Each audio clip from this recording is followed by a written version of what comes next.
আসসালামু আলাইকুম। তানজিল টিচিং পয়েন্টের পক্ষ থেকে আমি তানজিল আহমেদ আকা সবাইকে স্বাগতম জানাচ্ছি। বরাবরের মতোই আমাদের ক্যামেরার পেছনে আছে মাহাদিনুর। আজকে আমরা কথা বলবো নতুন আরেকটা গ্রামার টপিক নিয়ে, সেটা হচ্ছে ড্যাংলিং মডিফায়ার। এই ড্যাংলিং মডিফায়ারকে আবার ইলজিক্যাল মডিফায়ার বা মিসপ্লেসড মডিফায়ারও বলা হয়।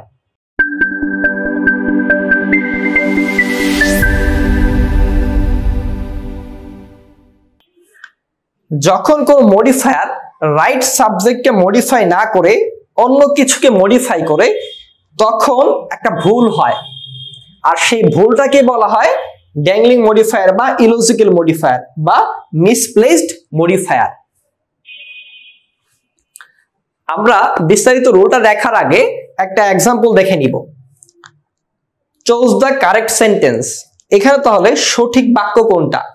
প্রথম অপশন বলছে হোয়াইল গোয়িং টু ক্লাস, যখন ক্লাসে যাচ্ছিল। এ ডগ বিট হিম, একটা কুকুর তাকে কামড়েছিল। আমরা এখনই অ্যান্সার দিকে যাচ্ছি না, আমরা আগে সবগুলো যে অপশন আছে সবগুলো অপশন আগে আমরা পড়বো, তারপর ডিসিশন নিব কোনটা সঠিক। দ্বিতীয় অপশন বলছে while going to class he beat a dog. এটা হচ্ছে হাস্যকর একটা কথা, কারণ একটা মানুষ কুকুরকে কামড়াতে পারে না, এটা আসলে বাস্তবে সম্ভব না। তাহলে বুঝতে পারছি এটা এমনিতেই হবে না। তৃতীয় বাক্য বলছে while going to class a dog was bitten him. এই বাক্য পরের অংশ, এখানে প্যাসিভও না অ্যাক্টিভও না, কোনো কিছুই বোঝাচ্ছে না, তো এইটাও হতে পারে না, আমরা বুঝতে পারছি। চতুর্থ বাক্য বলছে while going to class he was beaten by a dog, যখন সে ক্লাসে যাচ্ছিল তখন একটা কুকুর তাকে কামড়েছিল। এই চারটা বাক্যের মধ্যে প্রথম বাক্যটা দেখে আমাদের মনে হতে পারে যে এটা হয়তো সঠিক, কিন্তু আসলে এটা ভুল। কারণ প্রথম অংশে যার সম্পর্কে বলা হচ্ছে, দ্বিতীয় অংশে তাকে সাবজেক্ট হিসাবে বসানোর কথা ছিল, কিন্তু এখানে তাকে না বসিয়ে অন্য একটা বিষয়কে বা অন্য একটা বস্তুকে সাবজেক্ট বসানো হয়েছে। এখানে হোয়াইল গোয়িং টু ক্লাস, ক্লাসে কে যাচ্ছিল? একটা মানুষ যাচ্ছিল, তাই পরবর্তী অংশে সেই মানুষটাকে সাবজেক্ট হিসেবে বসানোর কথা ছিল, না বসে এখানে এ ডগ, এই কুকুরটাকে সাবজেক্ট হিসেবে বসানো হয়েছে, তাই এটা ভুল। লাস্ট যে বাক্য আছে, আচ্ছা এর আগে বি সি এগুলো তো হতেই পারবে না, আমরা তো আগে বলেছি যে কুকুর মানুষকে কামড়ায়, এটা ঠিক, কিন্তু মানুষ কুকুরকে কামড়াতে পারে না। পারে কিন্তু আসলে এটা কেউ কামড়ায় না, তাই জন্য বি এবং সি এটা সঠিক হবে না। তাই ডি হচ্ছে কারেক্ট আনসার। কেন? কারণ প্রথম অংশে বলছে হোয়াইল গোয়িং টু ক্লাস, যখন ক্লাসে যাচ্ছিল, হি was beaten by a dog, তখন সে কুকুর দ্বারা কামড় খেয়েছিল। তো এখানে ক্লাসে যাচ্ছিল এ ব্যক্তি, তাই এর পরের অংশে সেই ব্যক্তিটাকে সাবজেক্ট হিসেবে বসানো হয়েছে এবং সঠিকভাবে প্যাসিভটা করা হয়েছে, তাই ডি হচ্ছে সঠিক অ্যান্সার। আমরা এখন রুলটা দেখব। আসলে আমরা বাক্যটা ড্যাংলিং মডিফায়ারের রুলে পড়েছি কিনা সেটা বুঝবো কিভাবে বা চিনবো কিভাবে? বাক্যের অবশ্যই দুইটা অংশ থাকবে। যে বাক্যের দুইটা অংশ নেই সেখানে ড্যাংলিং মডিফায়ারের রুলটা অ্যাপ্লিকেবল না। তো বাক্যের দুইটা অংশ থাকবে এবং মাঝখানে অবশ্যই কমা থাকবে। দুইটা অংশ থাকবে, মাঝখানে অবশ্যই কমা থাকবে, তখনই শুধুমাত্র ড্যাংলিং মডিফায়ারের রুলটা খাটবে। আবার প্রথম অংশে এই 6টা পদ্ধতিতে প্রথম অংশটা গঠিত হতে হবে। 6টার মধ্যে কি কি আছে, কি ভাবে গঠিত হতে পারে?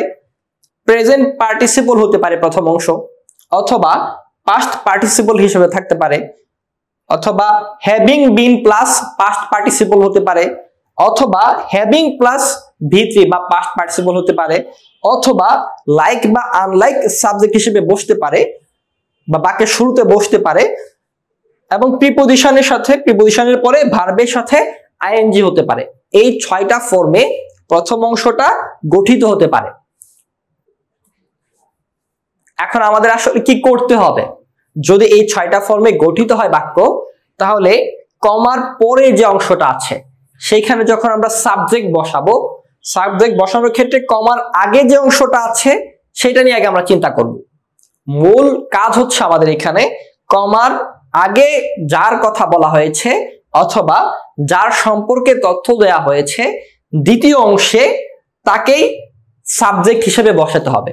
যদি প্রথম অংশে কোনো ব্যক্তি সম্পর্কে বলা হয়ে থাকে তাহলে দ্বিতীয় অংশে সেই ব্যক্তিটাকে সাবজেক্ট হিসেবে বসাতে হবে। আবার যদি কোনো বস্তু সম্পর্কে প্রথম অংশে আলোচনা থাকে তাহলে দ্বিতীয় অংশে সেই বস্তুটাকেই সাবজেক্ট হিসেবে বসাতে হবে। আমরা তাহলে এখন সরাসরি এক্সাম্পলে চলে যাচ্ছি, তাহলে বিষয়টা আরো ক্লিয়ার হবে ইনশাআল্লাহ। প্লাঙ্গিং ইনটু ওয়াটার, নদীতে ঝাঁপ দিয়ে, তাহলে এখানে বুঝতে পারছি নদীতে ঝাঁপ দেয়া হয়েছে। তাহলে ঝাঁপটা কে দেয়? মানুষ ঝাঁপ দেয়, অবশ্যই কোন একটা উদ্দেশ্যে ঝাঁপ দিয়েছে। এখন আমরা আগে অপশনগুলো দেখব। The drowning child was rescued, বলছে ডুবন্ত শিশুটা উদ্ধার হয়েছিল। The drowning child will be rescued, ডুবন্ত শিশুটা উদ্ধার ভবিষ্যতে হবে। তৃতীয় অপশন বলছে the child has been rescued, ছেলেটা বা শিশুটা উদ্ধার হয়েছিল। He rescued drowning child.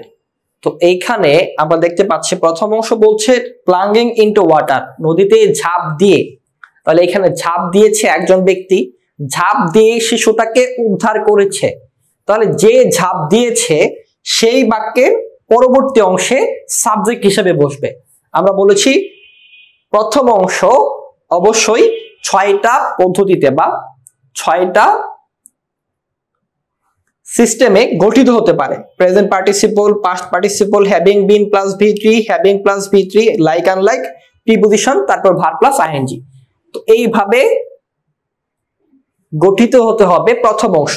তো এখানে আমরা দেখতে পাচ্ছি যে প্লাঙ্গিং ইনটু ওয়াটার, এইখানে প্রথমে ভার্বের সাথে আইএনজি ফর্মে বসেছে, আইএনজি ফর্মে বসে প্রথম অংশ গঠিত হয়েছে এবং মাঝখানে কমা আছে।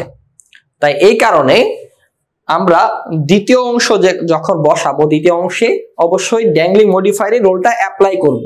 আর সেই ক্ষেত্রে অবশ্যই আমাদেরকে প্রথম অংশে যার সম্পর্কে তথ্য দেওয়া হচ্ছে তাকে সাবজেক্ট হিসেবে বসাতে হবে। তাই এখানে হি সাবজেক্ট হিসেবে বসবে, হি রেস্কিউড ড্রয়িং চাইল্ড, এটাই হচ্ছে সঠিক বাক্য। আমরা আরো কয়েকটা এক্সাম্পল দেখব। Choose the correct sentence. After jumping out of a boat, নৌকা থেকে লাফ দেওয়ার পর the shark bit the man, হাঙরটা মানুষটাকে কামড়েছিল। দ্বিতীয় অপশন বলছে after jumping out of a boat the shark bit the man. After jumping out of a boat the man was beaten by a Shark.